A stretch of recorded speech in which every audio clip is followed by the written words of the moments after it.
Halo, selamat siang semuanya. Wow, tidak disangka-sangka ternyata di jam makan siang ini sudah ada 1.265 orang yang standby untuk menyaksikan webinar ini ya. Luar biasa banget nih. Lagi makan siang atau masih bekerja nih teman-teman? Mungkin boleh sharing dong sekarang lagi apa? Kebetulan udah jam 12 siang, sebenarnya kan jam istirahat ya. Ada yang mau sharing kira-kira lagi jam-jam ini nih teman-teman lagi makan siang kah atau masih bekerja ya? Wah, lagi makan siang, lagi scroll GoFood. Waduh menarik ya. Bisa pilih-pilih ya, Mbak Leon apa aja nih yang mau dimakan hari ini? Kira-kira pilihan yang paling oke apa? Sudah mulai kerja lagi, oke. Mudah-mudahan sudah sempat istirahat ya Bapak Muhammad. Sambil makan siang, lagi istirahat. Wow, kebanyakan kayaknya lagi istirahat dan makan siang ya, sesuai dengan jam 12 nih, jam-jam memang jam istirahat, jam makan siang. Baru selesai antar hampers Imlek nasabah. Wow, luar biasa Mbak Nurul. Semoga sempat istirahat dan makan siang ya Mbak ya. Lagi liatin IHSG, wow, Pak Kusnandar luar biasa produktif sekali ya Pak ya, memantau nih. Wah, ada yang sambil bekerja. Baik, Mbak Andila mudah-mudahan sempat makan siang juga atau boleh nih, apa namanya, yang juga lagi nyari makan siang gitu ya, yang sedang makan siang, mungkin boleh sambil tulis, "Saya lagi makan siang nasi Padang," gitu, atau, "Saya lagi makan siang pakai gado-gado." Jadi ada ini nih, ada pilihan-pilihan untuk yang lagi bingung, "Hari ini saya mau makan siang apa ya?" Harus pindah network, putus-putus. Baik Pak, boleh Pak, silakan cari, lokasi yang kayaknya paling bagus ya internetnya. Sambil beres-beres untuk pulang besok. Wah baik Pak Dedi, sudah mau pulang besok, mudah-mudahan lancar ya Pak ya perjalanannya. Makan siang, sambil tunggu isoma. Oh, ada yang belum isoma ya berarti di sana? Makan siang yang sehat apa Bu? Waduh, yang pasti gizinya seimbang ya Pak ya, Pak Yudi. Mbak ini ada absensinya nggak? Oh nggak ada Pak. Tidak ada absensinya nih kalau yang ini. Sambil nunggu isoma, oke. Saya penasaran sama yang lagi makan siangnya hari ini apa? Mungkin boleh share nih, tadi ada yang sedang scroll GoFood berarti mungkin butuh inspirasi gitu ya dari teman-teman yang sudah makan siangnya apa nih gitu. Kebetulan saya juga belum makan siang, nanti makan siang saya jam 1, jadi saya juga mau cari inspirasi nih. Wah, ada yang makan pakai ayam penyet. Mie ayam, waduh favorit saya tuh mie ayam, apalagi pakai sambel sama saus yang banyak ya. Tadi pagi kerja, nanti malam kerja lagi. Iya, lelah ya Pak Dedi ya. Kayaknya pagi, siang, sore kerja nih. Makan gado-gado, makan terong balado, telur terong balado. Wow, mantap nih. Sayur singkong, sambal terasi, sama daging gepuk. Oke, Indomie nyemek, mantap. Dipedesin, ditambahin cabai rawit nggak tuh Pak Mo? Makan dendeng balado, waduh mantap, ayam bakar sama sambal padang. Ini kayaknya, audiens hari ini banyakan yang suka pedes ya, kayaknya kalau lihat makanannya pedes-pedes semua nih, telur terong balado, kemudian singkong sambal terasi gitu ya, dendeng balado, pecel ayam, ayam bakar sambal padang gitu. Ini makan siang banget Bu, iya boleh sambil makan siang, boleh banget. Jadi hari ini kita akan bahas tentang produktivitas sehat, performa maksimal gitu ya, tapi karena ini bertepatan dengan jam makan siang, jadi feel free untuk teman-teman sambil scroll GoFood gitu ya, mesen-mesen makanan atau misalnya sambil, makan gitu ya, ada yang mungkin bawa bekal, ada yang mungkin beli, ada yang sudah nitip mungkin juga. Jadi boleh banget sambil makan aja gitu, supaya teman-teman waktu makannya juga tetap dapat gitu dan mungkin kebanyakan dari teman-teman nanti juga jam 1 sudah ada aktivitas atau agenda lain ya. Jadi, upayakan di jam istirahat ini bisa sambil mengisi energi gitu ya, sambil makan, apa namanya, tapi juga dapat ilmu baru nih, kita belajar bareng-bareng. Ngopi dulu biar fokus. Aduh bener, kopinya kopi hitam atau kopi latte nih, Pak Reynold. Oke, terima kasih banyak untuk, apa namanya, inspirasi makan siangnya hari ini ya, Bapak dan Ibu semuanya.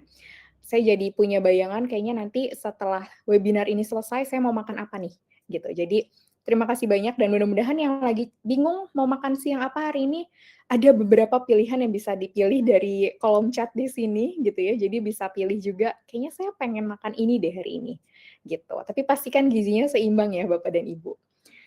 Oke, kita masuk sedikit tentang aturan hari ini. Jadi hari ini kita ada webinar selama kurang lebih 1 jam Bapak Ibu, kemudian mohon dipastikan bahwa browser Bapak Ibu itu mendukung ya, jadi bisa menggunakan Chrome, Firefox, Safari gitu ya. Terus, pastikan juga koneksi internetnya stabil, tadi sepertinya ada yang sedang mencari koneksi internet yang paling stabil lokasinya gitu ya, mudah-mudahan udah ketemu nih Bapak. Kemudian, coba tes, speaker-nya di bagian setting gitu. Apakah suara saya terdengar dengan jelas, dengan clear gitu ya, juga di Bapak Ibu. Kemudian kalau menemukan kesulitan teknis, boleh coba di-refresh dulu browser-nya. Mudah-mudahan nanti bisa, masuk dengan kondisi yang lebih baik lagi nih, gitu. Kemudian kalau masalahnya masih berlanjut meskipun udah di-refresh, itu boleh banget untuk kirim pesan ke Naluri Event untuk bantuan terkait kendala teknis. Jadi pakai @naluri-event, kemudian nanti akan dibantu nih sama host kita yang standby di balik layar untuk kendala-kendala teknisnya, gitu. Nah, di sesi hari ini, mari kita aktif bertanya ya Bapak dan Ibu. Jadi boleh banget kalau ada yang mau nanya, kalau ada yang mau sambil sambat gitu ya, sambil curhat-curhat, ini adalah tempatnya nih Bapak dan Ibu. Ini ada kolom chat yang Bapak dan Ibu boleh banget pergunakan semaksimal mungkin untuk berinteraksi gitu ya, untuk saling bertanya, untuk bertanya ke saya bisa langsung tulis @zara gitu. Kemudian nanti, kalau misalnya prefer, "Aduh Mbak, saya mau nanya, tapi kayaknya saya nggak mau ketahuan nih nama saya siapa," gitu. Boleh dikirimnya, private message aja ya, jadi nanti akan kekirimnya secara anonim, gitu. Lalu kalau misalnya Bapak dan Ibu, ini yang sering banyak ditanya, "Mbak, saya mau, materinya dong," gitu ya, mau PowerPoint-nya, mau PDF-nya, nanti di akhir akan ada PDF yang Bapak dan Ibu bisa download gitu. Jadi bisa baca-baca ulang lagi misalnya gitu, atau misalnya ada yang butuh boleh banget juga untuk di-share. Nah, kemudian kalau Bapak dan Ibu mungkin nanti, ada kesulitan atau kendala teknis gitu ya, suara saya jadinya nggak terlalu terdengar, atau misalnya Bapak dan Ibu pengen nonton, "Ih kayaknya di bagian tadi saya pengen nonton ulang," gitu ya, silakan banget untuk nonton rekamannya ulang, nanti akan ada di webinar ini nanti akan ada di email-nya setelah selesai gitu ya. Jadi rekamannya akan di-share, kemudian juga bisa dilihat di situs webnya Naluri di halaman webinar.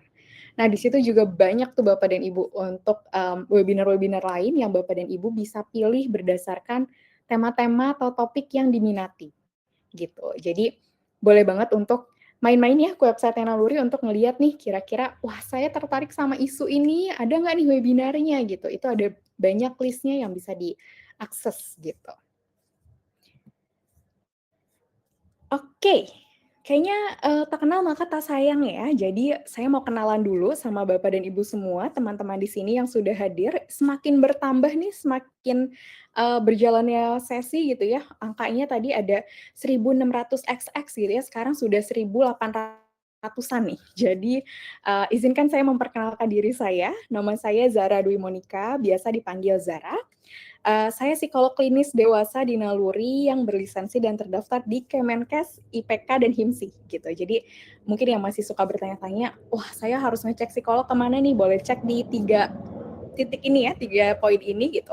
Apakah terdaftar di Kemenkes, HIMSI, dan IPK gitu. Kemudian, background saya adalah magister profesi psikologi klinis dewasa Universitas Indonesia. Mungkin kalau di sini ada teman-teman yang satu alma mater juga gitu ya, apa namanya, yang dari UI.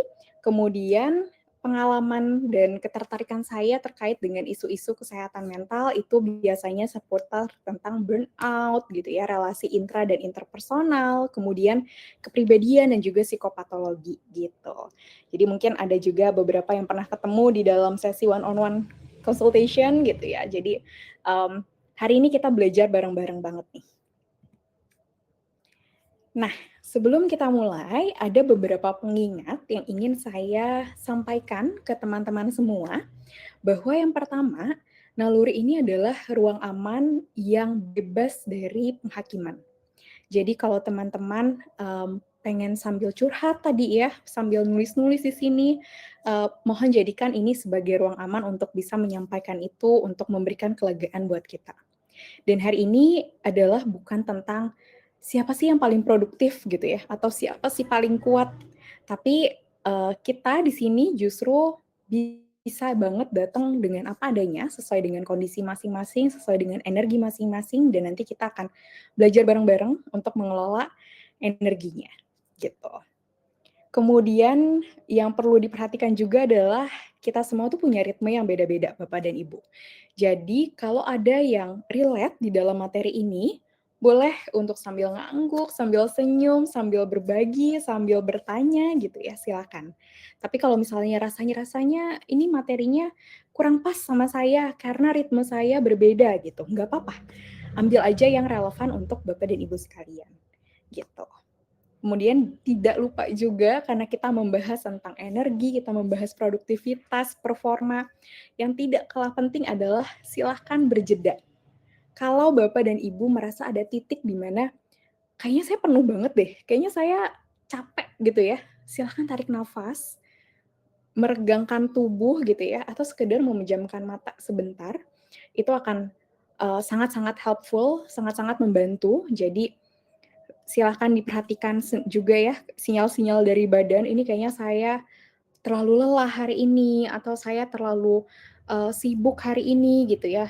Silakan ambil jeda gitu. Mumpung ini juga sebenarnya jam isoma ya, jadi manfaatkan sebaik-baiknya. Mungkin kalau untuk hari ini makan bisa sambil menonton webinarnya, tapi next time gitu ya, saya sangat-sangat menyarankan kalau lagi istirahat, oke kita makan dengan mindful gitu ya, istirahat dengan mindful, karena waktunya terbatas ya Bapak dan Ibu, gitu. Tadi kayaknya sambil saya ngobrol sama Bapak dan Ibu, ternyata ada yang masih sambil kerja ya, termasuk saya sebenarnya, ini saya sambil kerja nih.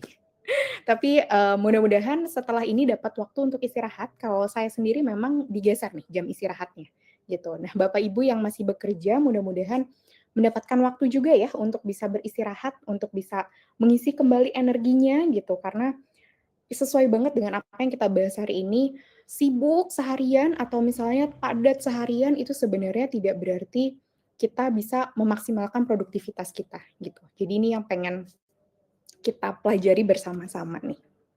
Kalau online 2 device tidak bisa ya, di HP terlalu kecil. Iya Pak Kusnandar, karena linknya ini link, unique link deh ya, jadi memang beda-beda nih. Nah kalau misalnya mau ganti device, berarti device yang sebelumnya perlu di-close dulu, gitu. Sambil siap kerja lagi karena Wita. Oh baik Pak Zulfan. Gelar tikar sambil nyimak Bu Zahra. Boleh Pak Edi. Sambil rebus telur Mas Alfian, boleh silakan. Nah, at least apa Bapak dan Ibu, at least kita belajar bersama untuk produktif sehat ya, cetas gitu ya, kalau misalnya di Instagram sama TikTok lagi ramenya tuh at least ya. Jadi at least kita belajar bareng-bareng hari ini sambil makan siang, sambil, berkeluh kesah juga silahkan kalau misalnya ada yang mau dicurhatin gitu ya. Kemudian kita bisa sama-sama belajar mengelola energi, belajar supaya gimana sih bisa produktif dengan sehat, dengan performa yang maksimal nih, gitu. Ini nih Bapak dan Ibu, topik bahasan kita hari ini, di mana kita akan bahas tentang produktivitas gitu ya. Produktivitas itu ternyata tidak sama loh Bapak Ibu dengan sibuk gitu ya. Sibuk itu nggak selalu produktif artinya. Jadi kita akan bahas bahwa kenapa sih melakukan lebih banyak itu tidak selalu mendapatkan hasil yang maksimal. Dan kita juga akan belajar tentang neuroscience dari performa. Kita akan belajar tentang gimana sih bagaimana energi, stres gitu ya, dan otak kita itu membentuk fokus dan juga pengambilan keputusan kita. Ini sangat berpengaruh gitu. Kemudian kita juga akan bahas tentang siklus stres kronis di mana kita akan ngelihat gimana sih dunia modern yang sekarang itu tuh membuat kita kadang-kadang kelelahan gitu ya. Lalu kita juga belajar tentang sumber penguras energi. Kadang-kadang nggak tahu nih, aduh saya tiba-tiba udah nggak berenergi nih baru jam segini gitu ya, jam 12 baru setengah hari tapi saya udah lemes banget Mbak gitu, udah nggak ada energinya Mbak gitu. Nah kita akan belajar tentang ini sebenarnya Apa sih hal-hal yang menguras fokus dan stamina tanpa kita sadari nih Bapak dan Ibu, gitu. Lalu kita akan belajar juga tentang siklus biologis performa, bahwa sebenarnya badan kita secara alamiah, secara naluriah itu punya waktu-waktu di mana fokus itu bisa naik dan turun sepanjang hari, gitu. Dan yang tidak kalah penting adalah bagaimana sih kita mengelola energi kita, gitu. Jadi praktik sederhananya tuh seperti apa sih untuk bisa memaksimalkan performa? Ini yang nanti akan kita pelajari bareng-bareng. Nah, Bapak dan Ibu bisa lihat ya, ada gambar di kiri nih yang lebih ungu dan yang kanan. Ini kalau dari sisi saya seperti itu. Kiri itu yang orangnya nyureng gitu ya, aduh pusing kayaknya dia di depan laptop, kayaknya udah pusing banget tuh, ada deadline-deadline di belakangnya gitu ya. Terus yang satu lagi, wah dia kayaknya bersemangat, fokus gitu. Kira-kira Bapak dan Ibu tuh di yang kiri atau yang kanan nih kondisinya sekarang? Boleh ditulis di kolom komentar ya, biar kita bisa lihat, wow ternyata, hari ini lagi banyak energinya tuh di sebelah mana. Kiri itu yang capek nih, yang lagi bingung, kayaknya lagi pusing gitu ya, kanan itu yang lagi, fokus gitu ya. Kiri, kanan, waduh udah kayak apa nih. Sekarang kanan, minggu depan dan seterusnya kayaknya kiri. Wah, udah bisa memprediksi ya Mbak Agnes bahwa kayaknya sekarang nih lagi di kanan, tapi minggu depan kayaknya kiri. Berarti ada sesuatu yang mungkin akan dihadapi nih di minggu depan. Kiri, kanan, dua-duanya di tengah-tengah ya berarti Mbak Septi. Menarik nih karena bisa jadi memang ya saya sebenarnya so-so lah Mbak gitu ya, nggak terlalu yang kiri atau nggak terlalu kanan gitu. Kiri, kanan, wah kanan. Banyak ya yang di kiri, banyak yang di kanan. Kiri, karena badan lagi drop, batuk pilek. Iya, memang lagi ini ya, lagi musim, apa namanya, pancaroba gitu ya, jadi kadang hujan, kadang panas, sangat-sangat pengaruh gitu ke badan kita, ke imun kita. Mudah-mudahan lekas sembuh nih Mbak Destiana. Yang kiri tapi berusaha menata seperti yang kanan, luar biasa Pak Zulfan. Kiri sebenarnya kondisinya tapi benar-benar lagi belajar berproses supaya ke yang kanan gitu ya. Saya sudah saya delegasi pekerjaan-pekerjaan saya ke departemen atau orang lain. Oke, Pak Haikal. Jadi didelegasikan pekerjaan-pekerjaan yang mungkin, bukan di prioritas utama, bukan dalam apa namanya, matriks yang, penting mendesak ya, Pak Haikal ya, jadi didelegasikan. Kanan kiri, oke, kanan terus, oke, luar biasa. Tengah, selalu enjoy, oke Pak Dedi, mantap. Kanan, kanan terus, Sabtu Minggu kiri. Sabtu Minggunya kiri justru ya, kanannya di hari Senin sampai Jumat berarti Pak Kusnandar. Paginya kanan, sorenya kiri. Oh ini menarik Pak Sidi, karena nanti kita akan pelajari kenapa ya saya bisa siklusnya tuh bisa paginya tuh seperti ini, siangnya seperti ini, sorenya seperti ini gitu ya, bisa beda-beda nih dalam sehari. Mau kiri tapi si dia di kanan. Waduh, si dia ini siapa nih Mas Nathanael? Boleh di-spill? Ya. Paginya kanan, sorenya kiri, heeh. Kiri karena sambil makan dimsum, jadinya kanan. Oh, jadi sebenarnya pusing, tapi karena Mbak Sarah sambil makan dimsum, mungkin dimsumnya enak banget ya Mbak ya, jadinya happy nih, jadi ada fokusnya juga nih. Juara 3 bulan berturut-turut, luar biasa Pak Dedi. Awal dan akhir bulan di kiri, oke. Luar biasa luar biasa.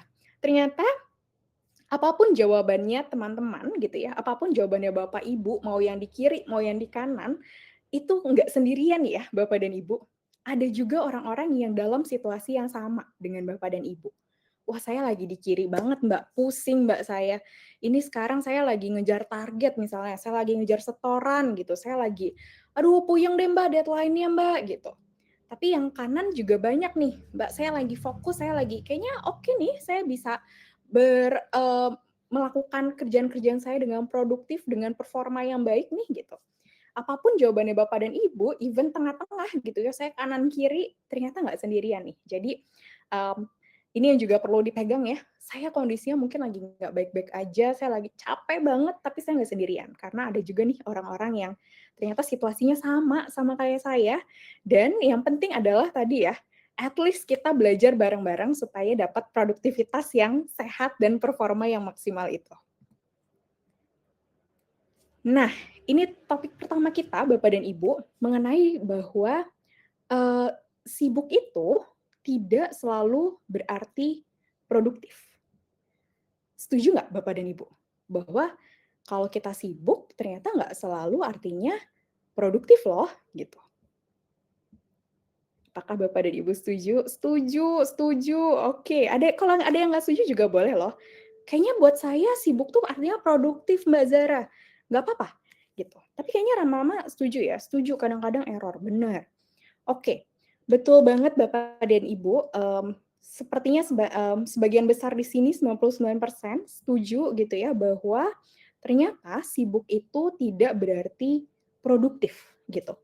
Kadang-kadang kita tuh melihat atau mengukur hari kita itu berhasil atau enggaknya dari seberapa sibuk kita hari itu. Wah, kalender saya penuh banget hari ini, Mbak. Notifikasi saya nggak berhenti-berhenti. Saya rapat dari pagi sampai sore. Wah, sibuk banget gitu. Tapi pertanyaannya sebenarnya, apakah sibuk ini benar-benar artinya adalah sama dengan produktif? Nah, itu yang sebenarnya jadi pertanyaan untuk kita.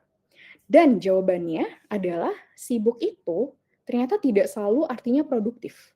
Karena kita bisa aja sangat sibuk balesin email, meeting gitu ya, presentasi, pindah dari satu tugas ke tugas lain. Tapi di akhir hari itu kayak, aduh kerjaan saya kayaknya belum beres nih. Belum kelar-kelar nih proyek utama saya gitu ya. Karena memang produktif itu bukan tentang melakukan banyak hal, saya lebih banyak nih ngerjain halnya daripada teman saya gitu ya, daripada tim saya gitu. Tapi produktif ini adalah bagaimana teman-teman mengerjakan hal yang tepat di saat yang tepat dengan energi yang juga tepat gitu ya. Balesin email yang mungkin cuma singkat tapi ngeluarin energinya banyak gitu, malah jadi buang-buang energi. Jadi yang bisa kita perhatikan bahwa sebenarnya produktif ini memang beda nih sama sibuk gitu ya. Sibuk itu nggak selalu berarti produktif. Karena sibuk itu adalah aktivitas nih Bapak dan Ibu. Tapi produktif itu adalah dampaknya. Jadi memang tidak sama nih bahwa wah kalau saya sibuk sudah pasti produktif. Atau sebaliknya, kalau saya produktif sudah pasti saya sibuk. Enggak juga. Bisa aja orang produktif tapi dengan waktu yang tidak sesibuk orang lain gitu ya. Ya, sibuknya kadang dapat mendadak colekan dari kanan kiri atas bawah gitu ya. Fokusnya jadi terbengkalai. Lagi ngerjain apa gitu ya, lagi ngerjain project yang utama ternyata dicolek teman sebelah, "Eh, bisa bantuin saya nggak?" Kayak gini. "Pak, bisa tanya nggak ini cara pengerjaannya gimana?" Dan lain sebagainya. Akhirnya jadi sibuk gitu ya, tapi produktivitasnya jadi tidak maksimal. Bisa seperti itu ya, Pak Kusnandar, luar biasa banget. Sibuk ngegibah juga bisa, benar. Nah, ini adalah sebutannya hukum hasil yang semakin menurun, di mana ternyata performa itu tidak berbanding lurus dengan waktu, teman-teman. Kalau kita ngebayangin bahwa, wah semakin saya mendedikasikan waktu untuk proyek ini, maka performa saya semakin bagus, semakin tinggi, semakin maksimal, jawabannya tidak. Mohon maaf, tapi jawabannya tidak. Suara saya apakah masuk?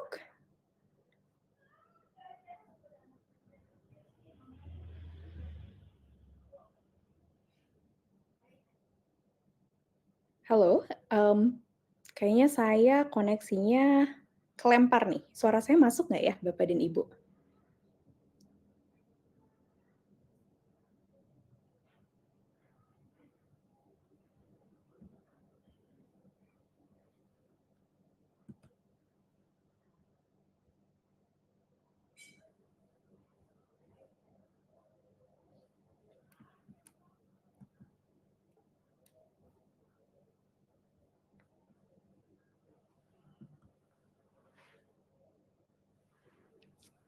Oke.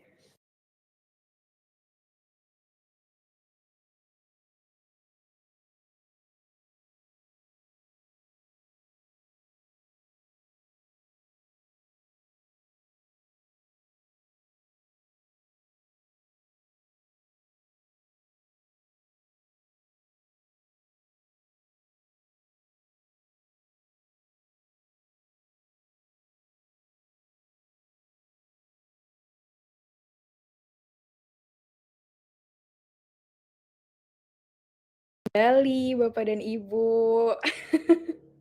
Anggap aja ada iklan ya, mudah-mudahan tadi selama, ada kendala teknis Bapak dan Ibu bisa nyuapnya lebih banyak atau lebih besar nih, gitu.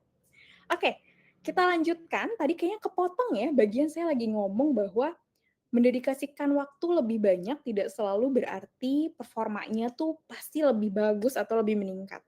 Karena kalau kita ngelihat dari sini, ternyata semakin waktunya itu ditambah gitu ya, ada titik di mana performanya jadi stuck Bapak dan Ibu.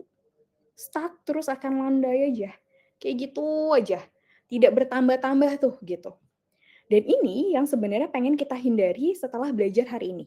Bahwa ketika teman Bapak dan Ibu atau teman-teman sekalian lagi mengerjakan sebuah proyek gitu ya, bukan berarti, wah saya harus mendedikasikan 24 jam saya nih untuk proyek ini gitu supaya hasilnya maksimal. Tidak. Justru kita butuh memastikan ritme kerjanya kita tuh seperti apa, belajar tentang kira-kira saya itu di bagian mana ya bisa memaksimalkan produktivitas saya gitu. Supaya performa saya maksimal, jadi Bapak dan Ibu tidak mengorbankan waktu berharga lainnya. Karena kan Bapak dan Ibu tentu role-nya tidak hanya sebagai pekerja ya, ada yang mungkin juga sebagai, suami atau istri, orang tua, anak gitu ya, teman, dan lain sebagainya. Jadi pastikan bahwa 24 jamnya itu tidak dihajar gitu ya untuk memaksimalkan performa, tapi lebih ke bagaimana kita mengelola energinya nih, gitu. Nah, ternyata kalau bukan masalah waktu, masalahnya apa dong, Mbak? Gitu. Kalau misalnya saya udah tambah jamnya, tapi ternyata performa saya tidak berarti bisa meningkat juga gitu, apa yang perlu saya perhatikan? Nah, ini adalah kuncinya Bapak dan Ibu. Yang perlu kita perhatikan adalah bagaimana pengelolaan energi itu sendiri gitu ya, energi dari diri kita yang sebenarnya ritmenya tuh bisa beda-beda banget nih antar orang satu sama lain gitu ya. Jadi ada yang, apa namanya, biar kita bisa produktif saya harus fokus di jam sekian, ada yang mungkin biar saya produktif saya harus, istirahat dengan beberapa waktu tertentu gitu ya. Jadi itu yang akan perlu sekali Bapak dan Ibu amati di dalam diri Bapak dan Ibu, sebenarnya saya itu gimana ya ritme kerjanya, saya itu jam-jam produktifnya itu di jam berapa ya, dan lain sebagainya. Nah, ini energinya ya, jangan lupa dicas gitu ya, kayak Bapak dan Ibu kalau ngelihat handphone, waduh handphone saya udah tinggal 20% langsung di-charge gitu ya. Kadang-kadang kalau diri sendiri, aduh 20% nanggung lah, masih bisa deh gitu. Kejar terus deh, biarin masih ada 20% nih, tunggu 5%. Akhirnya begitu dihajar terus 20%-nya tiba-tiba 0%. Udah tumbang gitu. Ini yang tidak ingin kita ulangi gitu ya buat Bapak dan Ibu yang sudah pernah merasakan. Jadi, apa namanya, ini yang kita pelajari bareng-bareng nih. Kak, biar produktif session-nya next jangan pas lunch ya. Oke, terima kasih Mbak Magdalena, nanti jadi catatan ya buat kami, bahwa kayaknya jangan pas lunch ya, soalnya sambil makan ya kebagi fokusnya gitu. Tapi psikotes diuji terus yang multitasking menguji mengatur fokus, ketahanan stres, dan kecepatan saat mendapat pressure sekaligus. Benar, kalau di psikotes karena situasinya adalah ingin mengukur sesuatu gitu ya, jadi kadang-kadang dikondisikan situasinya Pak Kusnandar supaya, wah ini, bisa kelihatan nih dia under stress itu seperti apa, gitu. Kalau lunch sambil ikut seminar jadi terlihat produktifnya Mbak, luar biasa Mas Nathanael. Oke. Putus-putus, iya kah? Yang lain juga putus-putus kah suara saya? Jam-jam hormon kortisol naik, suka bikin ngantuk. Bener Mas Yudi. Nanti kita lihat nih iniannya. Nah ini otaknya loading ya, kadang-kadang kalau misalnya terlalu penuh gitu. Jadi harap menunggu, mohon menunggu. Nah ini dia Bapak dan Ibu yang tidak kalah penting. Bahwa pikiran dan badan kita itu, dia nggak bisa bedain mana harimau, mana email, mana serigala, mana chat dari atasan, gitu ya. Mereka nggak bisa bedain itu. Pikiran dan badan kita tidak bisa membedakan ancamannya itu bentuknya tuh seperti apa. Yang bisa dirasakan oleh badan kita dan pikiran kita adalah ada ancaman nih. Jadi kalau Bapak dan Ibu mempersepsikan bahwa, waduh chat dari atasan saya ini benar-benar mengancam saya, benar-benar bikin saya stres gitu. Reaksinya di badan itu sama kayak Bapak dan Ibu bisa jadi ketemu dengan hewan yang paling Bapak Ibu takuti misalnya. Saya misalnya fobia, binatang A gitu Mbak, reaksinya bisa sama seperti itu, setakut itu, gitu. Karena dia akan memicu respon stres. Jadi di otak kita ada bagian kecil namanya amigdala yang dia bisa meng-hijack pikiran kita, meng-hijack logiknya kita ketika kita berada dalam kondisi yang benar-benar merasa terancam. Dan respon stres kita tuh bisa beda-beda, Bapak Ibu. Bisa fight, kita jadinya ngeberantemin gitu ya, mendebat dan lain sebagainya.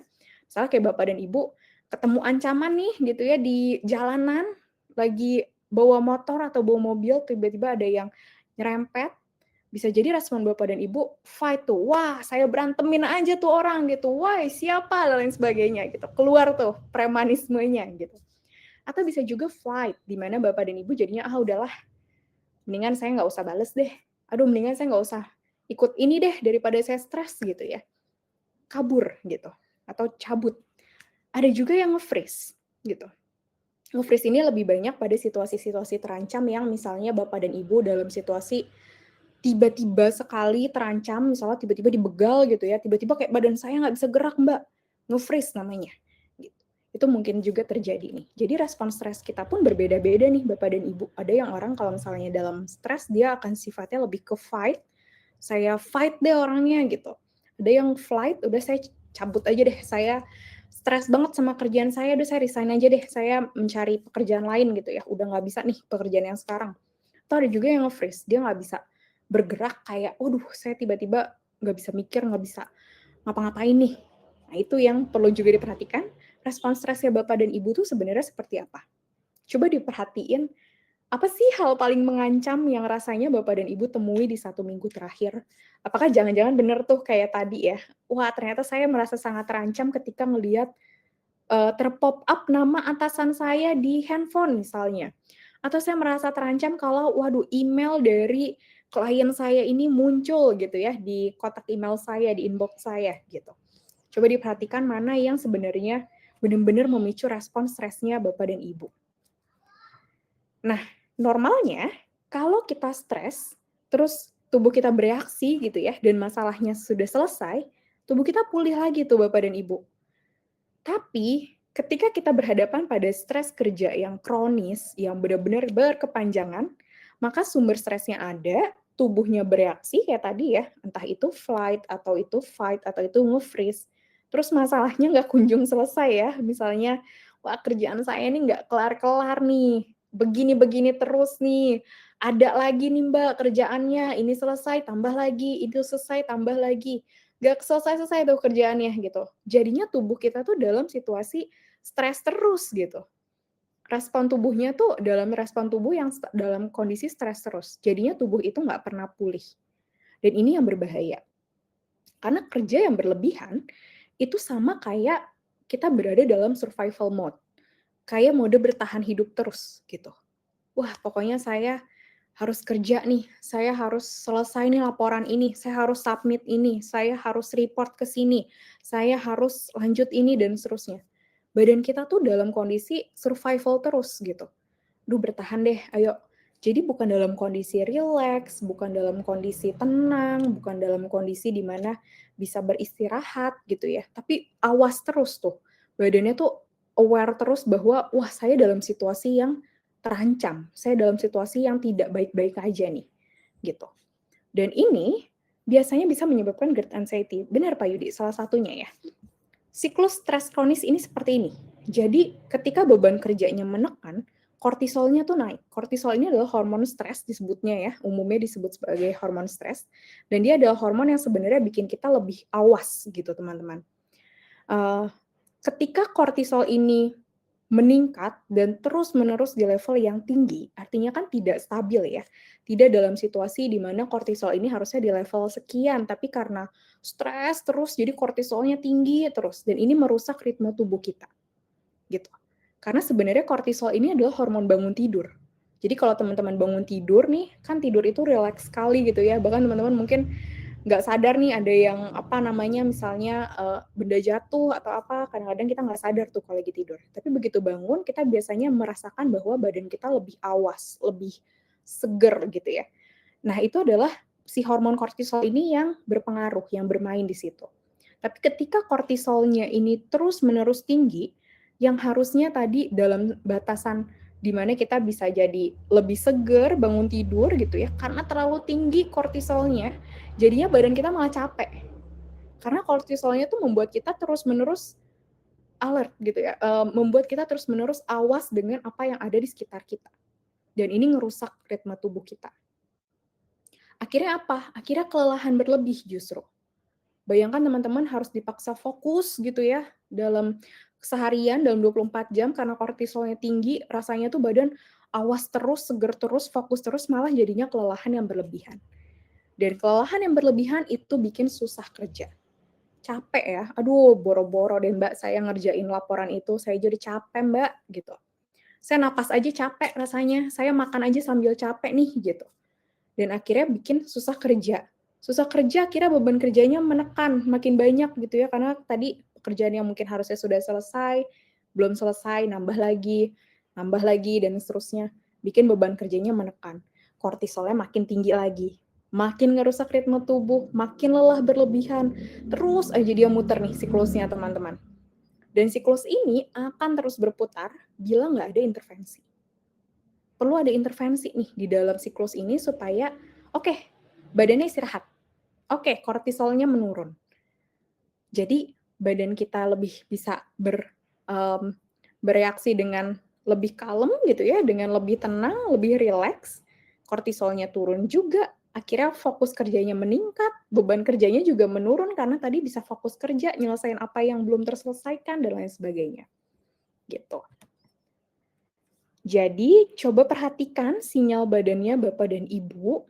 Apakah jangan-jangan selama ini seminggu terakhir deh Bapak dan Ibu, ternyata badan saya tuh udah ngirim sinyal. Saya kayaknya 2 hari, 3 hari ini mah saya kambuh terus misalnya. Kayak Pak Yudi bilang di sini ya, bisa bikin GERD anxiety gitu ya. Mah saya kambuh terus Mbak, asam lambung saya naik terus rasanya. Atau misalnya Bapak dan Ibu, kayaknya saya tiap buka laptop bawaannya pusing. Aduh, buka inbox, aduh tambah pusing lagi. Ngecek Slack, ngecek WhatsApp, aduh makin pusing lagi. Coba diperhatikan sinyal-sinyal badannya, apa sih yang sebenarnya sudah dikirimkan oleh badan, "Hoi, aku lagi capek, aku lagi pengen istirahat," gitu ya. Apa yang sebenarnya sudah dikirimkan sama sinyal badan kita, yang mungkin selama ini belum kita notice, gitu. Bapak dan Ibu, boleh tulis, boleh juga disimpan dalam hati, "Oh iya ya, kayaknya ini sinyal badan saya nih, bahwa sebenarnya badan saya tuh udah dalam kondisi stres kronis tadi," misalnya ya, dalam situasi di mana saya capek terus-menerus. Nafsu makan atau cemil itu, atau nafsu belanja tiba-tiba meningkat, itu bisa jadi ciri kortisol sedang meningkat atau enggak, bisa jadi. Bahwa misalnya ada respon tubuh yang kayaknya saya nggak biasanya seperti ini deh, tapi ketika saya misalnya tiba-tiba pengen makan terus ya, atau misalnya saya tiba-tiba pengen ngemil terus, atau misalnya saya tiba-tiba pengen buka Shopee gitu ya, pengen belanja yang banyak, atau buka Tokped, atau buka apapun itu, marketplace, terus pengen belanja yang banyak gitu, atau saya pengen, udah deh impulsif aja, pulang dari kantor saya mau belanja yang banyak di mall gitu. Coba diperhatikan apakah ada jangan-jangan situasi atau kejadian tertentu yang bikin Bapak dan Ibu mengalami atau berefek seperti itu, gitu. Pegel-pegel dan rasa capek pada saat pagi hari. Yes, ini yang paling sering juga ya dirasakan ya, bangun tidur kayaknya tidurnya udah cukup deh Mbak, kayaknya udah 8 jam, udah 7 jam, tapi bangun tidur tuh saya pegel-pegel, waduh badan saya rasanya kayak digebukin Mbak, gitu. Terus rasa capeknya nggak hilang-hilang gitu ya, padahal masih pagi. Itu bisa jadi salah satu ciri-ciri juga tuh yang perlu diperhatikan. Suka deg-degan kalau tiba-tiba terima teks WA dari OJK, BEI, dan lain sebagainya. Tapi tetap harus tenang dan selesaikan permintaan dari para regulatornya. Intinya jangan dibawa stres. Kalau stres nanti bisa menyebabkan asam lambung.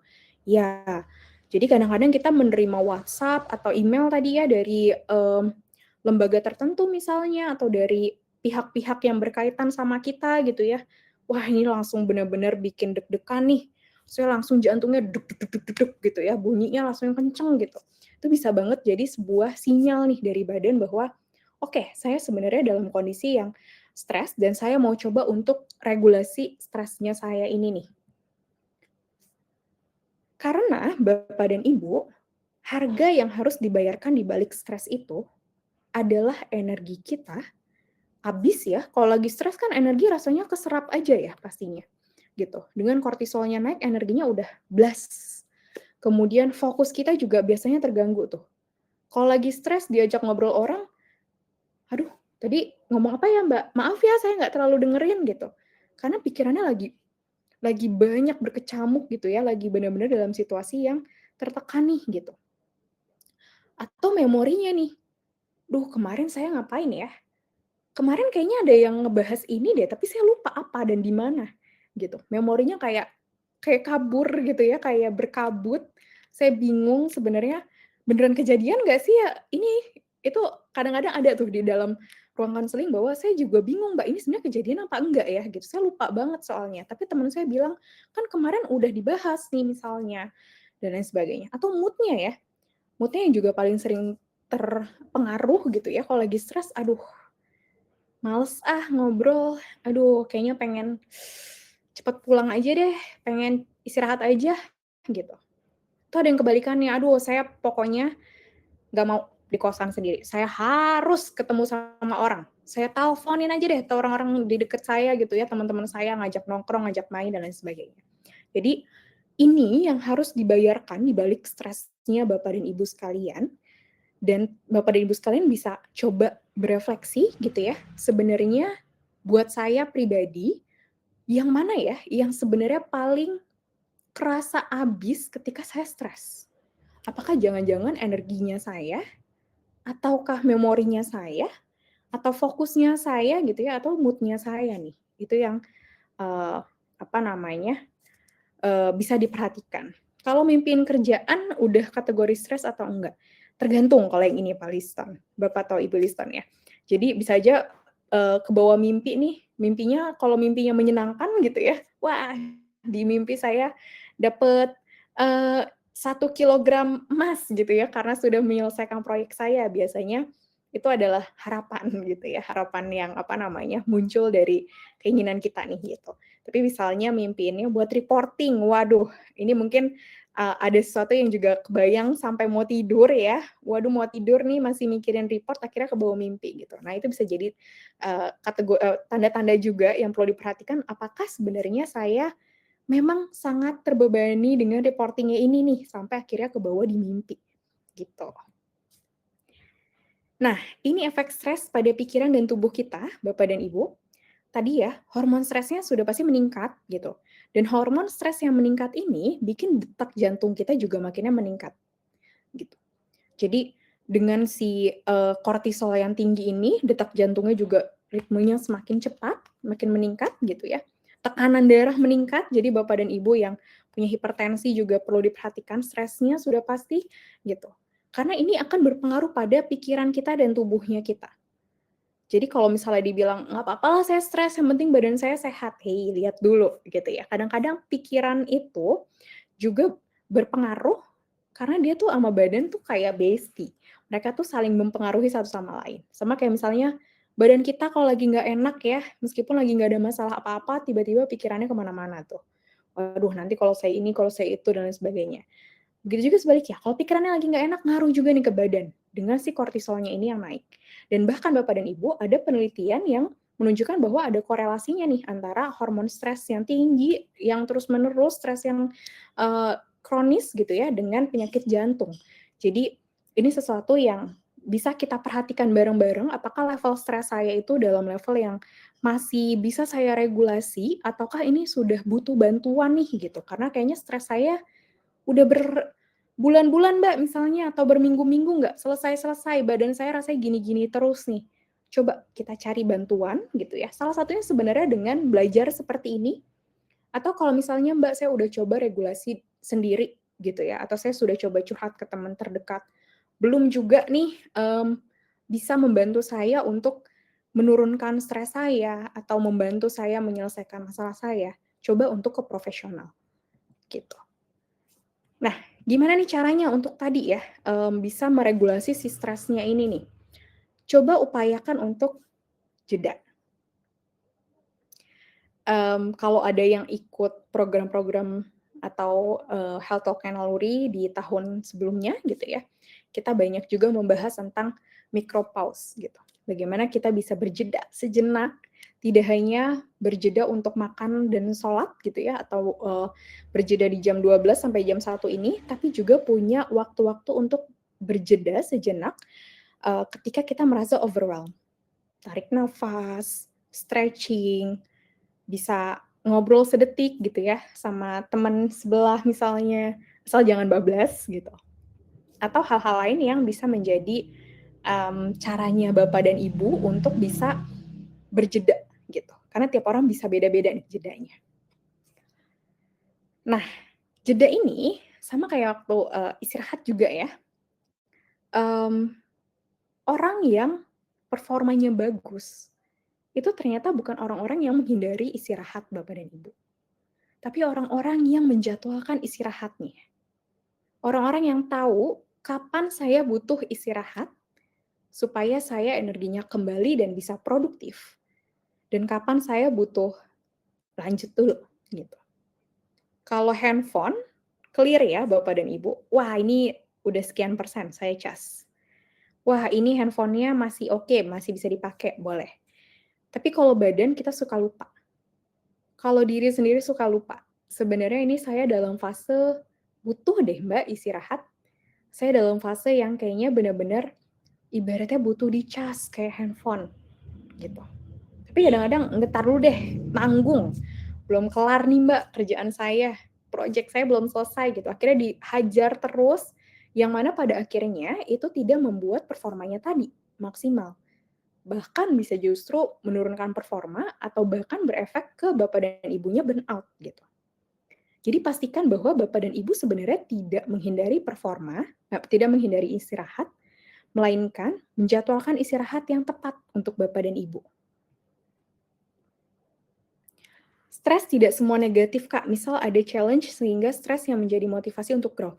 Benar, betul sekali Pak Kusnandar. Jadi stres itu bentuknya ada yang distress itu yang berefek negatif, ada stres di level tertentu yang membuat kita termotivasi, gitu. Jadi misalnya ada challenge dari ini ya, dari misalnya, atasan atau dari kantor gitu. Siapa yang bisa mengerjakan proyek ini atau siapa yang bisa membuat inovasi dari, sebuah proyek gitu ya, itu nanti bisa dapat bonus misalnya, atau misalnya nanti, punya kesempatan untuk jadi project manager, dari program tersebut misalnya gitu. Nah, ketika kita bisa ada di fase di mana, sumber stresnya itu kan tadi sebuah challenge itu adalah sumber stres ya. Tapi ketika kita merasa sumber daya kita ada nih, ketika kita merasa, "Ini stresnya bisa saya hadapi nih, dan saya punya sumber dayanya," akhirnya stresnya itu, si sumber stresnya, challenge-nya tadi bisa memicu kita untuk semakin termotivasi bekerja untuk benar-benar kayak, "Wah maksimal nih, saya jadi punya, ide-ide nih, kreativitas saya jadi terasah," gitu ya, dengan apa namanya, eustress itu gitu, dengan stres baiknya tersebut. Jadi benar, tidak semua stres itu berakibat buruk.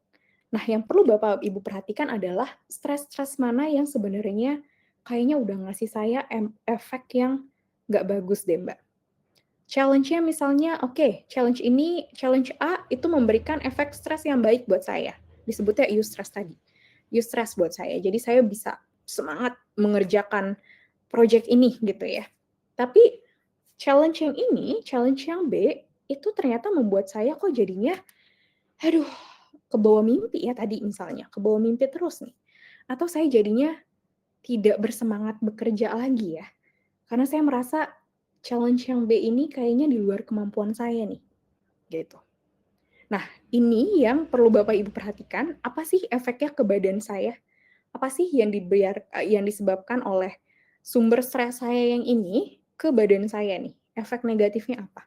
Nah, itu yang penting sekali untuk Bapak Ibu kenali, apa nih efeknya ke saya? Apa yang terjadi pada diri saya nih? Atau sumber stres yang mana ya? Gitu. Karena kan kerjaan nggak cuma satu ya biasanya Bapak Ibu. Ada 1, 2, 3, 4, 5, 6 kerjaan, yang mana yang oke buat saya, mana yang sebenarnya, wah ini kayaknya, aduh, saya tiap ngelihat, aduh udah stres duluan Mbak, gitu. Ada juga stres yang positif, mungkin maksudnya eustress tadi ya Mas Nathanael. Jadi stres-stres yang membangun motivasi kita, yang membuat kita merasa tertantang untuk bertumbuh gitu ya, itu stres yang baik. Nah, tadi ada yang bilang bahwa saya kalau pagi hari dalam situasi yang lelah gitu ya. Tadi ada juga yang bilang, "Mbak jangan makan siang, soalnya saya stres misalnya energi saya lagi turun." Tingkat energinya, energi kita sepanjang hari umumnya seperti ini Bapak dan Ibu. Jadi bangun tidur itu energinya belum tinggi, masih aduh mencoba untuk, menapaki realita ya bangun tidur tuh kayak, "Waduh ini hari apa ya? Oh ini hari Rabu, oke ini hari Rabu." Terus semakin, jam 7.00-an, jam 8.00-an gitu ya, tubuh kita mulai jadi lebih waspada, lebih seger gitu. Dan ini biasanya adalah jam paling produktif bagi banyak orang. Jadi sebelum jam 12.00 tuh biasanya, wah ini lagi ide-ide nih mengalir dengan lancar atau kayaknya saya lagi bersemangat nih mengerjakan pekerjaan-pekerjaan saya gitu. Nah di jam 12.00 nih sampai kira-kira jam 2.00, ini penurunan energinya tuh kerasa banget nih Bapak dan Ibu. Jadi saya salut banget sama Bapak dan Ibu di sini yang, ada sekarang 2.000 orang gitu ya, sedang menyaksikan webinar ini sambil makan siang, di saat-saat energinya sebenarnya lagi rendah nih di jam-jam ini. Lagi capek-capeknya gitu ya, lagi proses pengisian sebenarnya gitu. Kemudian nanti beranjak ke sore-sore gitu, itu mulai naik lagi energinya biasanya. Jadi setelah melewati penurunan tuh di jam 12.00 sampai kira-kira jam 2.00 gitu. Tubuh kita tuh kembali dapat energi sedikit demi sedikit. Dapat dorongan energi lagi sebelum akhirnya pas mau tidur, jam-jam mau tidur dia akan makin rileks lagi, makin turun lagi energinya. Ini umumnya Bapak dan Ibu, tapi tentu tiap orang tidak sama, bisa berbeda. Ada yang mungkin, "Mbak, saya kayaknya justru baru fokus setelah jam makan siang." Misalnya ada yang seperti itu. Coba diperhatikan Bapak dan Ibu tipe yang, seperti ini atau yang berbeda. Kalau tipe yang seperti ini berarti Bapak dan Ibu tahu di jam 12.00 sampai jam 2.00 kayaknya saya nggak cocok untuk mengambil keputusan atau membuat strategi. Karena di jam-jam ini energi saya lagi rendah banget nih. Dan energi yang rendah membuat fokus saya juga menurun. Pengambilan keputusan saya mungkin tidak maksimal di jam-jam ini. Cari, oke, kalau gitu bahasan tentang hal-hal yang strategis gitu ya, atau membuat plan, atau membuat apapun yang membutuhkan energi tinggi, saya lakukan nanti deh di jam-jam yang agak naik lagi nih energi saya, atau justru di sebelum jam makan siang itu. Jadi Bapak dan Ibu bisa mulai mengecek energi level saya tuh paling tinggi di jam-jam berapa, kemudian memetakan, oke, kalau begitu di jam sekian saya sebaiknya melakukan pekerjaan-pekerjaan yang seperti apa. Seperti itu. Ikuti ritme energi kita, jangan dilawan. Waduh, bodoh deh, yang penting saya hajar gitu, meskipun saya tahu jam 12.00 saya lagi jam-jamnya ngantuk gitu ya, jam 12.00 lagi jam-jamnya saya capek. Pokoknya di jam 12.00 ini saya harus ambil keputusan A atau B gitu. Nah, ini bisa meleset nih ya kalau misalnya panah gitu ya, ini bisa meleset justru. Jadi upayakan kita fokus pada keselarasan, instead of, oke, saya membuat waktu disiplin bahwa di jam tertentu saya harus mengerjakan pekerjaan A.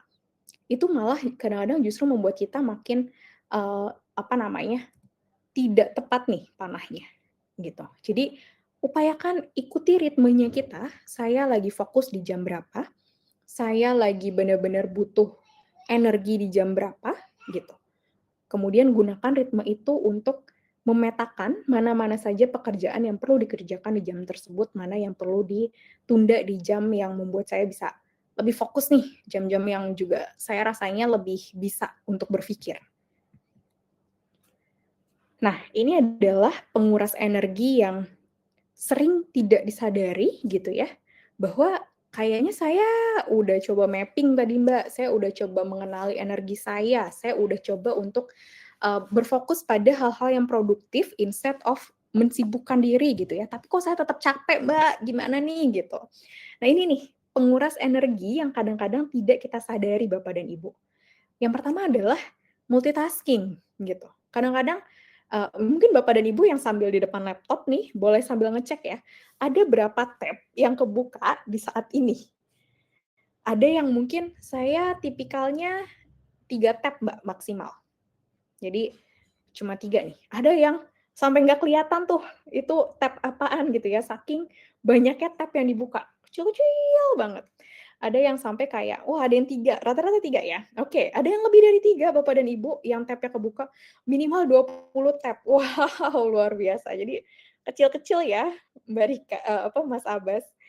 Mbak Rika lebih dari 7, oke. Banyak, iya.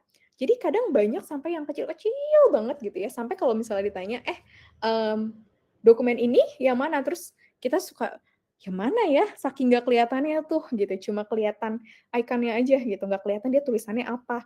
Itu juga kadang ada yang seperti itu tuh, gitu. Jadi multitasking ini sebenarnya membuat energi kita tuh terkuras, teman-teman. Multitasking itu sebenarnya melawan bagaimana alaminya otak itu sebaiknya bekerja satu hal dalam satu waktu, gitu.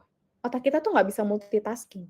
Jadi sebenarnya ketika kita multitasking, kita melawan nalurinya si otak nih, bahwa saya tuh sebenarnya pengen mengerjakan ini satu persatu, ini selesai baru saya pindah ke pekerjaan lain, tapi kita coba untuk, udahlah nggak apa-apa, ini tab ini, tab ini, tab ini, tab ini, tab ini, gitu. Bahkan, kadang-kadang saya melihat bahwa ada yang dalam satu layar itu bener-bener, misalnya ini Microsoft Word gitu ya, terus ini juga gitu, ada 2 yang lagi dikerjain gitu. Jadi dia pindah ke sini, terus pindah ke sini dan lain sebagainya. Itu, sesuatu yang sebenarnya menguras energi tanpa kita sadari. Yang kedua adalah reaktif. Saya mengerjakan berdasarkan apa yang diminta dulu deh ke saya gitu, apa yang sedang urgent dulu nih gitu. Maksudnya apa yang, atasan saya minta, oke saya kerjakan. Si ini minta, oke saya ituin gitu ya. Reaktif terhadap hal-hal yang sedang dikerjakan. Jadi tidak secara, terorganisir, mana dulu yang mau saya kerjakan, baru saya selesai yang ini, baru saya mengerjakan yang ini, dan lain sebagainya. Itu juga menguras energi. Dan yang ketiga, tidak ada prioritas gitu. Wah semuanya penting Mbak, kadang-kadang gitu ya Bapak dan Ibu. Kadang-kadang kita kerjaan banyak dan rasanya tuh semuanya penting, nggak ada yang nggak penting gitu. Jadi tidak ada prioritas dan itu yang akhirnya membuat kita jadi capek sendiri. Meeting ini penting, kerjaan ini penting, semuanya penting, Mbak. Capek nih, akhirnya semuanya saya bingung nih, yang mana dulu nih, karena semuanya sama-sama penting gitu. Dan itu sangat menguras energi. Dan yang tidak kalah sering juga adalah melewatkan waktu istirahat. Entar dulu deh, nanggung gitu ya. 5 menit lagi, 10 menit lagi, akhirnya jadinya kelewat waktu istirahatnya. Nah, ekspektasi kita di dunia kerja gini, jam 9, tengah-tengah makan siang, terus jam 5 pulang gitu ya. Jadi harapan kita tuh kita ada di, mmm, performa yang konstan di atas gitu ya. Padahal sebenarnya kalau berdasarkan level fokus kita, siklus alami biologis dalam performa kita itu maksimal adalah 90 menit. Jadi 90 menit Bapak dan Ibu sebenarnya perlu istirahat setidaknya 20 menit. Baru lanjut lagi 90 menit gitu. Ini level energi kita nih, bergeraknya fluktuatif. Jadi dia tidak selalu konstan seperti yang di atas, tapi bisa juga tergantung tadi, siklus biologis kita, ritmenya kita seperti apa. Dan energi dan fokus otak itu bekerja sekitar 90 menitan. Jadi upayakan kalau udah, wah 1,5 jam, oke saya istirahat dulu deh sejenak gitu ya. Micropause dulu deh paling enggak sejenak gitu. Kalau bisa 20 menit, alhamdulillah gitu ya, lumayan tuh istirahatnya. Terus energi kita udah balik, akhirnya kemudian bisa kerja lagi dengan maksimal gitu. Manfaatkan pokoknya satu siklus ini dengan fokus penuh, kemudian nanti coba untuk ambil istirahat sejenak gitu ya, untuk isi ulang energinya, dan ulangi pola ini supaya produktivitasnya tetap optimal sepanjang hari.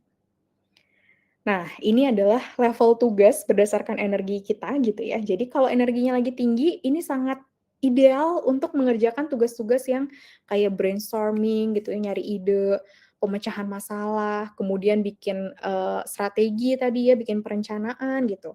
Kalau energinya lagi rendah, kerjakan yang administratif dulu, kayak misalnya bales email, pekerjaan administratif atau rapat-rapat yang juga tidak terlalu, membuat kita harus berpikir keras gitu ya, kadang-kadang ada rapat yang mungkin bisa, "Oke, saya jadi," apa namanya, jadi pesertanya aja nih gitu, dan lain sebagainya. Nah, istirahatnya bisa kayak gini bentuknya Bapak dan Ibu, bisa tarik napas dalam-dalam. Itu aja udah membuat jeda yang kadang-kadang tidak kita sadari bahwa kita butuhkan. Duh, saya tarik nafas dalam-dalam tuh bisa bikin saya ngerasa lebih lega, Mbak, lebih rileks misalnya. Bahu yang mungkin tadinya sempat kayak tegang gitu ya, terus tarik nafas, akhirnya lebih turun gitu. Jadi tarik nafas dalam-dalam, silakan Bapak dan Ibu kalau misalnya memungkinkan bisa langsung dipraktekkan saat ini. Tarik nafas dalam-dalam, rasakan bahwa Bapak dan Ibu semakin rileks gitu ya dengan ketika oksigen itu masuk ke dalam tubuh Bapak dan Ibu gitu dan kemudian dihembuskan. Atau misalnya Bapak dan Ibu pengen stretching juga boleh gitu. Jadi sekarang di YouTube banyak ya stretching-stretching singkat yang bisa dicoba gitu ya, atau misalnya dari sosial media lainnya yang bisa dicoba ketika sambil bekerja, ini juga boleh banget untuk dilakukan. Ya, silakan boleh kalau misalnya ada yang mau meeting lain ya, sudah jam 1 kita akan percepat lagi nih. Kemudian jeda dengan mindful gitu ya, dengan berkesadaran penuh bahwa, "Oke, saya istirahat dulu. Saya sejenak deh," gitu, meregangkan tubuh saya, tidak mengerjakan apapun dulu sejenak, mungkin 2 menit, 3 menit, atau 5 menit gitu.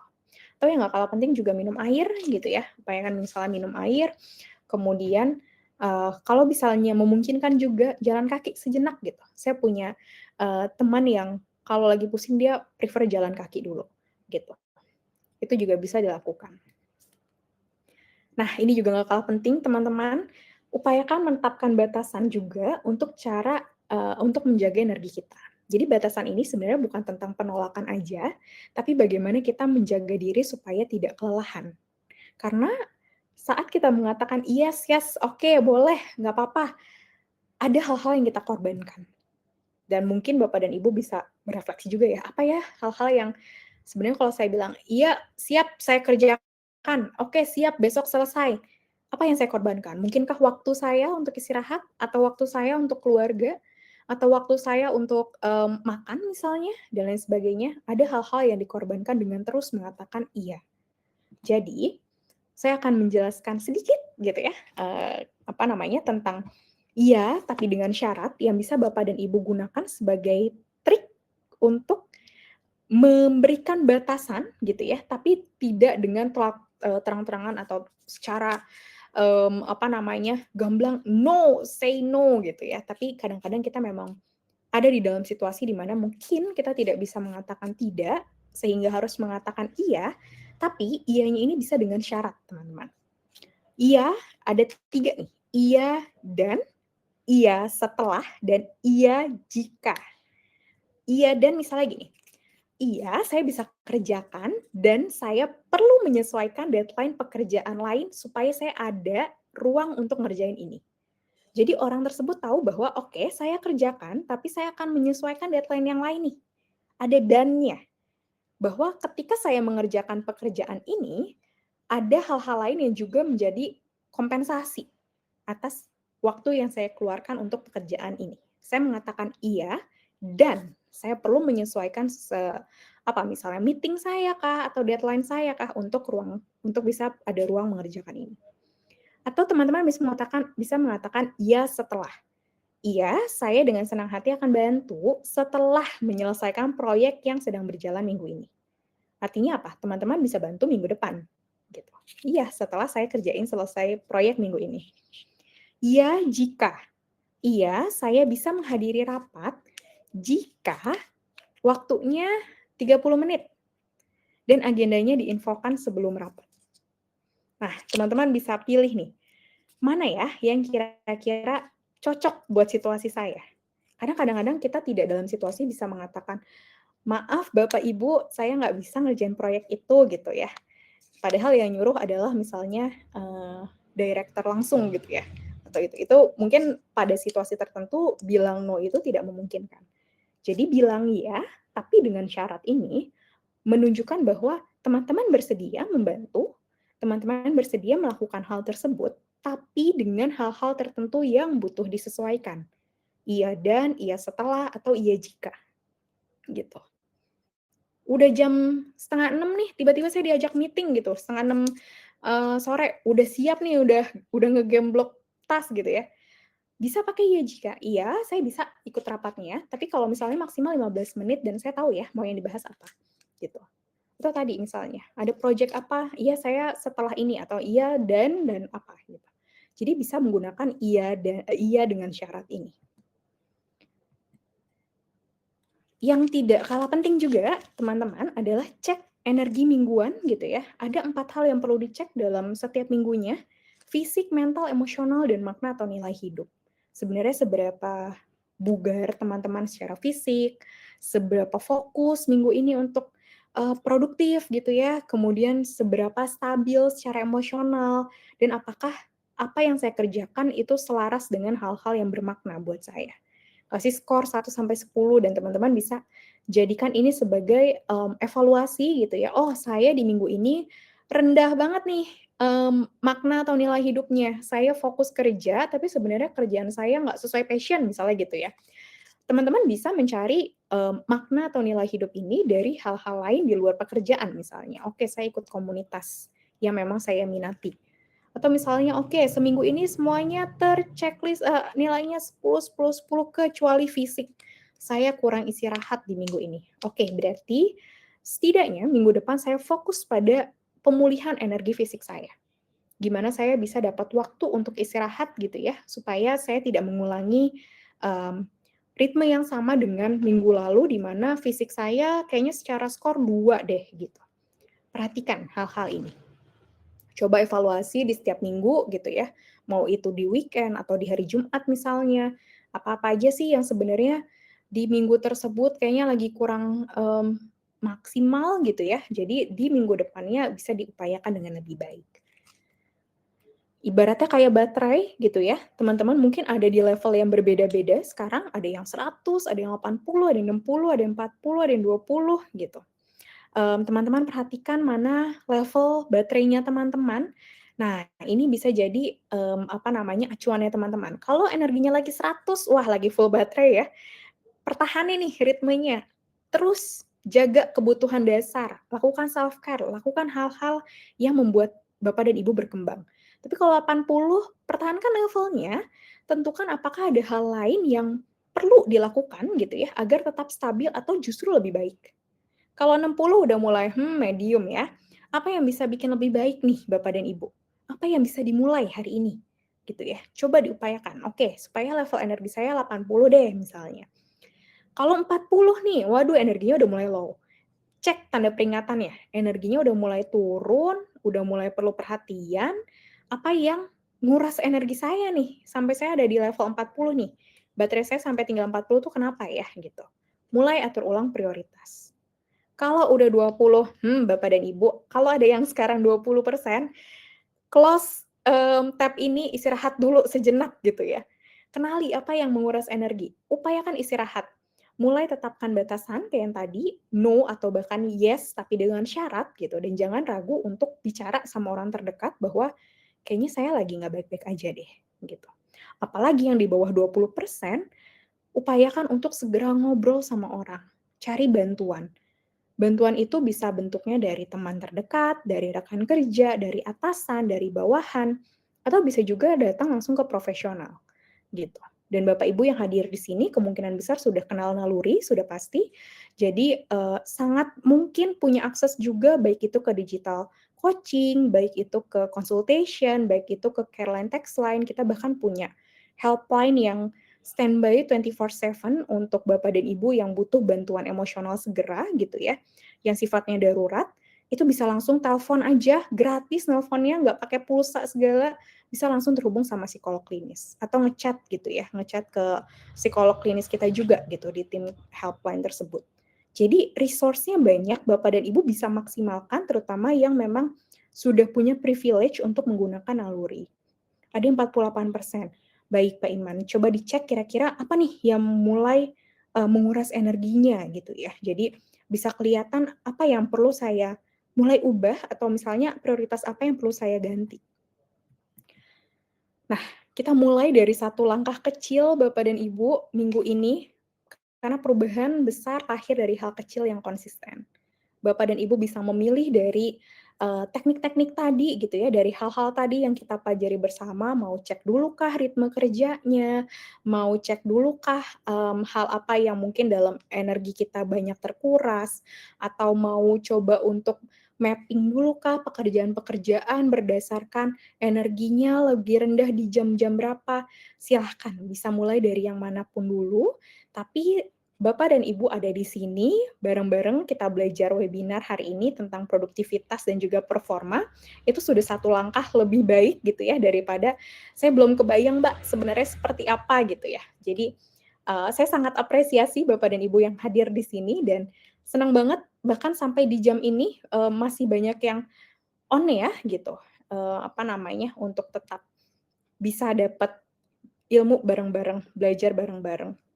Saya pernah diskusi ke Mbak Wulan di Naluri terkait stres. Yes, Mbak Wulan adalah salah satu mental health coach kita gitu dan Bapak dan Ibu bisa cek aplikasi Nalurinya masing-masing, siapa nih mental health coach saya gitu ya. Itu adalah psikolog yang 100% manusia, Bapak dan Ibu, bukan AI, jadi benar-benar ditangani langsung sama tim kita yang semuanya adalah manusia, bisa dibuktikan, gitu. Nah, ini dia yang tadi ditunggu-tunggu. Tadi sempat ada yang bertanya ya, ini slide-nya dibagikan nggak nih? Handout-nya dibagikan nggak? Sudah ada di layar, silakan Bapak dan Ibu bisa download, bisa dibaca-baca ulang, bisa kasih ke temennya mungkin atau rekan kerjanya yang kayaknya kamu butuh baca ini deh, kayaknya kamu butuh lihat ini deh, atau mungkin mau tonton rekamannya ulang, boleh banget. Nah, ini juga nggak kalah menarik, Bapak dan Ibu sekalian. Kita ada challenge di dalam Naluri gitu ya. Jadi Bapak dan Ibu bisa mendapatkan kesempatan menangin handphone senilai $250. Luar biasa ya. Ca cara gabungnya, Bapak dan Ibu boleh scan barcode di sini, nanti bisa diperhatikan gitu ya. Atau misalnya Bapak dan Ibu bisa download aplikasi Naluri, kemudian nanti bisa masuk gitu ke dalam aplikasi, bisa daftar, kemudian nanti bisa mulai untuk ikutin challenge-nya gitu. Jadi challenge ini terbuka untuk siapapun Bapak dan Ibu yang terhubung ke aplikasi Naluri gitu ya, bisa digunakan dan ini punya kesempatan untuk menangin handphone. Lumayan ya, ganti handphone baru atau nambah handphone baru gitu. Silahkan nih Bapak dan Ibu kalau misalnya pengen ikut challenge-nya gitu. Karena kaitannya sama materi kita hari ini tentang fokus. Nah, resource lain yang bisa Bapak Ibu juga dapatkan gitu ya, adalah konsultasi sama konsultannya Naluri. Kita punya banyak psikolog di sini, ada psikolog anak, dewasa, psikolog, pendidikan, psikolog, industri gitu. Bapak dan Ibu bisa memilih yang mana yang kira-kira sesuai dengan kebutuhannya Bapak dan Ibu, jadwalkan, agendakan kapan mau konsultasi one on one gitu ya, bisa, kebanyakan melalui video call, bisa ketemu tatap muka langsung gitu ya, atau misalnya Bapak dan Ibu tadi membutuhkan bantuan cepat, membutuhkan, apa namanya, telepon atau misalnya butuh emotional support yang cepat gitu ya, bisa langsung telepon atau chat ke care line atau text line kita, helpline-nya Naluri, dan di baliknya itu juga adalah psikolog klinis. Nah, ini adalah aplikasi dan website Naluri, silakan di-download. Untuk download aplikasi, untuk akses melalui web silahkan, di-scan aja gitu ya. Kemudian nanti bisa diikuti nih cara-caranya. Kita juga ada sosial media, naluri.live, silakan yang belum, apa namanya, belum, follow, silakan di-follow, atau misalnya mau ngetek-ngetek silahkan bisa banget ke Naluri Live ini, gitu. Oke, wow, waktunya sudah lewat 13 menit, mungkin kita berikan, waktu untuk pertanyaan ya Bapak dan Ibu, silahkan kalau misalnya ada yang, apa namanya, mau bertanya gitu. Seru nih langsung 100%, waduh, jadi seneng nih Mbak Vita, mungkin energinya ada yang, "Wah kira kecas nih Mbak," gitu ya, atau mungkin, "Aduh Mbak sebenarnya saya makin pusing," gitu. Nggak apa-apa, karena ritmenya berbeda-beda, karena, apa namanya, tadi mungkin kita masuknya juga tidak dalam kondisi yang sama, jadi, situasinya bisa sangat berbeda-beda Bapak dan Ibu, gitu. Nah, ada yang mau ditanyakan kah? Mungkin kita berikan 1 atau 2 pertanyaan ya kalau misalnya ada, karena waktunya juga sudah lewat 14 menit ternyata. Buat yang belum download, ini silahkan, masih bisa di-download gitu ya materinya, buat apa namanya, dokumentasi misalnya tadi, atau misalnya mau untuk bentuknya apa ya, nge-share ke orang, boleh banget. Saya tunggu sampai 1 menit lagi kali ya? Kalau misalnya tidak ada pertanyaan, mungkin bisa kita akhiri, karena sepertinya sudah harus bekerja kembali ya Bapak dan Ibu. Aman Coach, sangat jelas. Oh, terima kasih Mas Nathanael. Terima kasih Mbak ilmunya, sama-sama. Coach saya Mbak Kisti. Wah, oke, Mbak Kisti juga salah satu mental health coach kita juga nih. Mungkin juga sedang menyaksikan. Ada pertanyaan. Kalau pekerjaan enjoy tapi dengan pasangan karakter dan mazhab, bagaimana menyikapinya? Apakah maksud Pak Kusnandar adalah di sisi pekerjaan oke, tapi di sisi pasangan gitu ya, ada kendala gitu ya, Pak? Ada problem-problem gitu? Beda karakter dan mazhab, oke. Beda karakter dengan mazhab terkait pekerjaan atau terkait pasangannya? Mohon maaf nih, saya kayaknya udah mulai loading nih ininya. Oke, sebenarnya kalau misalnya kita punya pekerjaan yang memang berbeda gitu ya dengan makna hidup kita, dengan apa yang menjadi utamanya kita pengennya seperti apa, boleh banget untuk merefleksikan ulang apakah ini sesuatu yang pengen saya jalani dalam jangka panjang, tapi dengan kompensasi di area lain, atau misalnya saya mau coba hal baru nih gitu. Jadi jawabannya adalah kembali ke diri sendiri juga, kira-kira yang mana jalan yang mau diambil gitu ya, kira-kira apakah ini sesuatu yang oke, kayaknya nggak apa-apa di luar passion-nya saya atau di luar karakternya saya, tapi saya mendapatkan hal-hal lain yang positif dari hal ini gitu ya, dan saya mengkompensasinya dengan hal lain nih. Misalnya tadi, saya coba deh ikut komunitas gitu ya, atau saya coba ikut untuk cari hobi baru yang lebih sesuai dengan karakter saya atau mazhabnya saya tadi gitu. Jadi itu sesuatu yang apa namanya, boleh banget untuk dipilih berdasarkan apa yang penting nih untuk saat ini, gitu. Semoga menjawab ya Pak Kusnandar. Kemudian ada pertanyaan lagi, Mbak, stres itu bukan masalah banyak atau sedikit pekerjaan, tapi bisa disebabkan oleh adanya ketidakfairness-an yang ditunjukkan oleh pemimpin kerja.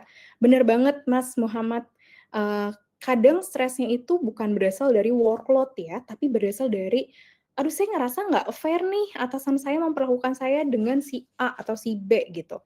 Ini sesuatu yang juga sangat mungkin menimbulkan stres dan sangat-sangat memungkinkan juga untuk kita coba upayakan bagaimana supaya sumber stres ini bisa sedikit berkurang nih. Caranya gimana? Caranya mungkin tergantung dengan apa namanya, tipe atasannya, apakah ini sesuatu yang mungkin untuk didiskusikan gitu ya, ataukah ada hal-hal lain yang sebenarnya perlu dilakukan untuk mengecek apakah ini perasaan yang sama gitu ya dari, wah ternyata dari beberapa pekerja lain saya juga ngerasa, ini bos tuh tidak fair nih gitu dan udah dicoba diomongin tapi nggak juga berubah gitu.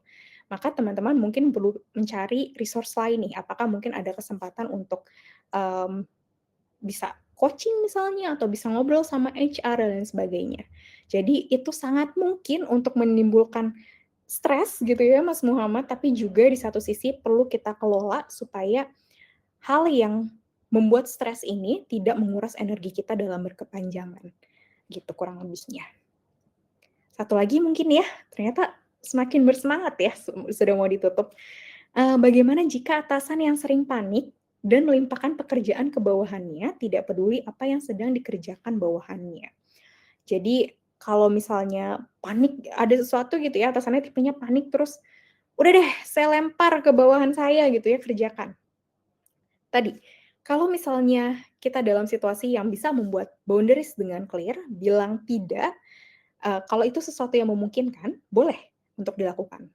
Tapi kalau misalnya, "Ini nggak mungkin Mbak, saya nggak mungkin bilang tidak untuk atasan yang ini, bisa dipecat Mbak saya," gitu. Tadi bisa iya dengan bersyarat, "Iya, oke Pak, saya akan kerjakan dan saya butuh waktu lebih untuk, proyek yang lain," misalnya gitu ya, Atau, iya Pak, saya akan kerjakan, tapi setelah saya menyelesaikan materi yang ini misalnya gitu. Atau, iya jika, oke Pak, saya kerjakan, tapi mungkin saya butuh saya jika ada bantuan nih untuk mengerjakan hal ini nih, gitu. Jadi boundaries-nya tetap perlu dikuatkan, tapi bagaimana menyampaikan boundaries itu yang perlu disesuaikan dengan situasi dan kondisi gitu ya. Mungkin memang kayaknya nggak mungkin Mbak di tempat saya bilang tidak, tadi saya bisa kena pecat atau kena SP nih Mbak, maka bisa bilang iya dengan bersyarat tadi. Seperti itu kurang lebihnya. Oke. Oke, wah ada perspektif lain dari Mas Haikal ya, ini atasan yang paling saya suka. Kita tinggal jadi orang yang tenang dan bisa diandalkan mengatasi kepanikannya, gitu. Jadi ini perspektifnya Mas Haikal, oke, atasan saya panik, sayanya jadi orang yang tenang dan bisa diandalkan. Saya atasi nih kepanikannya, bisa seperti itu juga ya, luar biasa sekali. Oke, terima kasih, sepertinya kita sudah kelebihan waktu sangat banyak, 20 menit gitu ya. Jadi, apa namanya, mohon maaf mungkin kalau ada pertanyaan-pertanyaan lain yang kayaknya baru ter-pop up, Mbak, tapi waktunya udah nggak sempat. Boleh banget reach out ke masing-masing mental health coach-nya di aplikasi gitu ya, atau segera jadwalkan konsultasi dengan naluri gitu. Dengan siapa ya saya mau konsultasi, saya kayaknya punya masalah A, B, C, D, E yang butuh nih, perspektif dari profesional, butuh bantuan dari profesional. Boleh banget untuk dijadwalkan dengan segera.